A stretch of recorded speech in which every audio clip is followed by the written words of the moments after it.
Pak Camat jual tomat, yang beli harus hormat. Kalau teman-teman umat Nabi Muhammad, jawablah salam dengan semangat. Assalamualaikum warahmatullahi wabarakatuh. Waalaikumsalam warahmatullahi wabarakatuh. Yang saya hormati Kepala Sekolah SMP Negeri 3 Tanjung Raja, hingga kita dapat kumpul di Jumat menjelang siang ini dengan matahari yang cerah dalam keadaan sehat walafiat dengan mengucapkan Alhamdulillahirabbil alamin. Yang kedua, salawat bermutiarakan salam tidak lupa kita haturkan kepada junjungan kita Nabi besar Muhammad sallallahu alaihi wasallam. Semoga kita nanti diakui oleh umatnya dan mendapatkan syafaatnya yaumil akhir nanti. Amin ya rabbal alamin. Dengan mengucapkan apa? Allahumma salli ala sayyidina Muhammad wa ala ali sayyidina Muhammad. Istiqomah menjaga salat tahajud. Siapa yang tadi pagi salat tahajud? Saya. Masya Allah, banyak juga yang enggaknya ya. Baiklah teman-teman semuanya, di dalam melaksanakan ibadah itu pasti yang pertama adanya paksaan ya. Di awal dari terpaksa. Nah karena itu di dalam Islam itu kita jangan pakai konsep langsung ibadah. Kalau gitu berat rasanya. Tapi kita lihat dulu motivasi dan syafaatnya bagi kita semua. Nah tadi materi intinya 4 jaminan itu. Sebelum ke materi inti, di sini ada sedikit info untuk teman-teman. Yang di sini kalau misalkan kita melaksanakan sholat jamaah, itu kenapa terasa berat? Karena kita memikirkannya itu hanya kewajiban. Kalau kita mikirnya sholat 5 waktu itu kewajiban, maka berat bagi kita semua. Karena itu kita pikirkan itu sebagai kebutuhan untuk kita. Kenapa? Karena sholat itu tiang agama.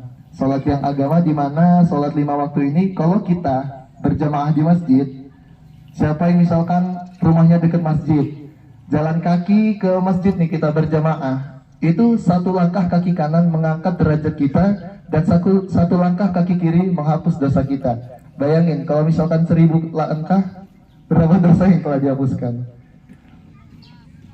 Banyak gitu. 1000 dosa. Terus ada teman-teman yang tanya, Kak saya bawa motor gimana, kan gak jalan kaki nih.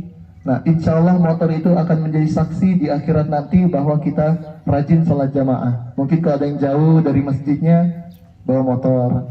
Nah kalau kita mikirkannya seperti itu, insya Allah gak berat teman-teman kita melaksanakan sholat 5 waktu itu. Apalagi sholat subuh, apalagi kakak yang datang ke sini itu beda yang di kota. Di kota itu airnya gak dingin banget, di sini Masya Allah siang aja dingin sholat zuhur wudunya, apalagi jam-jam 3 itu dingin banget itu. Nah teman-teman semuanya, kalau kita melaksanakan sholat 5 waktu dengan pikiran syafaat dan manfaat untuk kita semua, insya Allah kita itu melaksanakannya dengan khusyuk bisa, tidak ada keterpaksaan.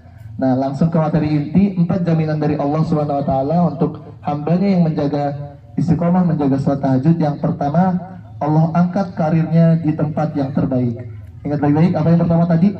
Allah angkat karirnya di tempat yang terbaik.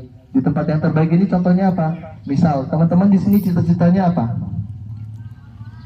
Polwan, TNI, Masya Allah banyak ya. Ketika kita melaksanakan itu, karir kita ditempatkan yang terbaik. Contoh yang mau jadi polwan, ketika jadi polwan ditempatkan yang terbaik. Ketika kita menjadi polwan, kita tidak susah untuk ibadah, tidak susah untuk melaksanakan kebaikan-kebaikan. Kalau kita jadi polwan, terus kita yang sebagai Islam ini disuruh buka jilbab, nah itu kan jadi tempat yang malah kita menjauh dari Allah SWT. Kita mencari rezeki, Allah maha pemberi rezeki, tapi kita malah menjauh dari Allah SWT. Karena itu kalau kita melaksanakan salat tahajud ditempatkan yang terbaik oleh Allah SWT. Yang kedua, Allah bimbing setiap aktivitasnya. Jadi Allah langsung yang bimbing kita.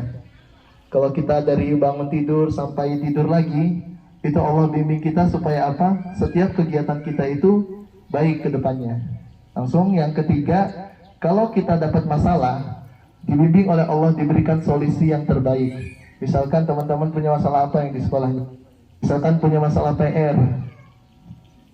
PR ya, banyak ya PR.